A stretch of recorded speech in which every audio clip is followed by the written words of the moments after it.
Admiral Zethkara's mandibles clicked nervously as she reviewed the tactical display for the 100th time.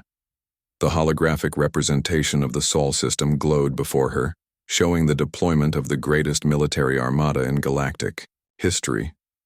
50,000 warships from 17 different species, each vessel a masterpiece of engineering and destruction. The human homeworld should have surrendered by now, she muttered, her chitinous fingers dancing across the control surface.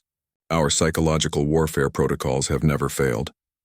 General Vorth, the hulking Krathan commander beside her, rumbled his agreement. His species had conquered 47 worlds using fear alone. Perhaps they require a demonstration of our power, he suggested, his four eyes gleaming. One orbital bombardment of their satellite settlements should suffice. But Admiral Zethkara shook her head. The Galactic Council had been clear.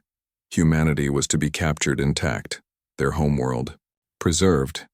These strange bipeds had somehow developed faster than light travel independently, a feat that should have been impossible for such a young species.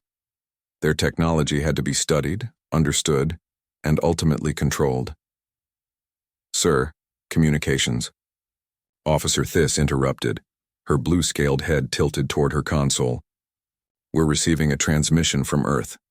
Finally, Zethkara breathed. Put it through.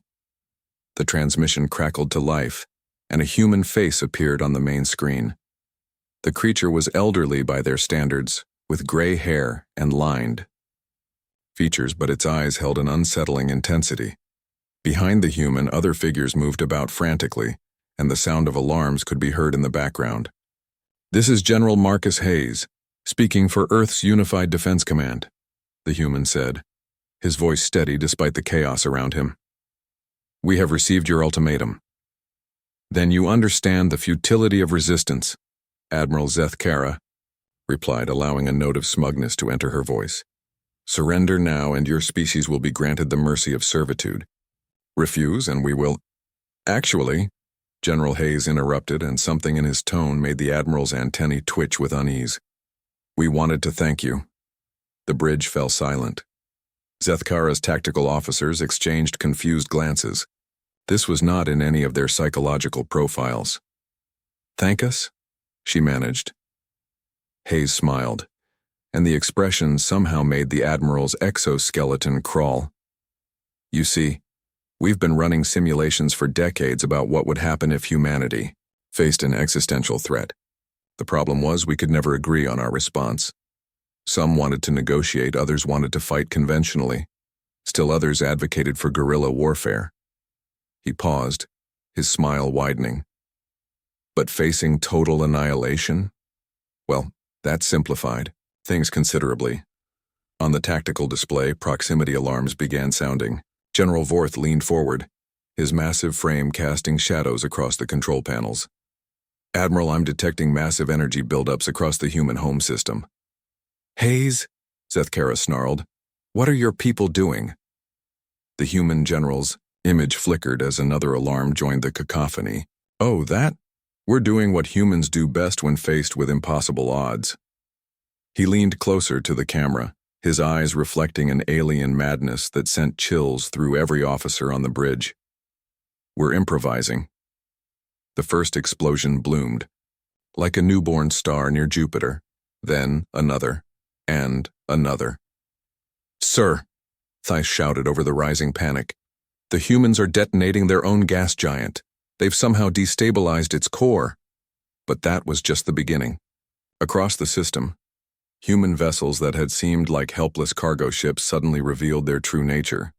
Mining ships became kinetic projectile launchers, hurling asteroids at relativistic speeds. Research stations became massive particle accelerators, firing beams that could slice through capital ships like paper. They're weaponizing their entire solar system, General Vorth roared in disbelief. On screen, Hayes was still smiling that terrible smile. 16 years ago, a human scientist proposed that we could turn Jupiter into a fusion bomb if we really needed to. Everyone called him crazy. The general's laugh sent shivers through the assembled alien commanders. Turns out, crazy is exactly what we needed. Admiral Zethkara watched in horror as her carefully planned formation began to crumble. Ships that had survived 1,000 battles were being destroyed by converted civilian vessels and jury-rigged weapons that violated every principle of conventional warfare. "This is impossible," she screamed. "Your technology is centuries behind ours." "Technology?" Hayes shook his head. "Admiral, we're not relying on technology. We're relying on the one thing you can't simulate or prepare for." His expression grew deadly serious. Human desperation multiplied by human creativity equals something the galaxy has never seen before. As if to emphasize his point, a human freighter loaded with antimatter suddenly accelerated toward the flagship, its crew apparently willing to sacrifice themselves to take out the command vessel. "They're all insane," General Vorth gasped frantically, ordering evasive maneuvers. "No," Hayes corrected, his voice cutting through the chaos with chilling calm. "We're just human. And humans, when pushed to the edge, don't break the way your psychological models predicted. We don't just fight back, we fight back in ways that make no sense to anyone else." The freighter's suicide run was intercepted by point defense systems, but the explosion created a debris field that allowed 3 other human vessels to slip through and target the Armada's supply lines. Admiral Zethkara realized with growing dread that her perfectly planned invasion was becoming a nightmare. Her forces were designed to fight conventional enemies following logical tactics. But the humans weren't being logical.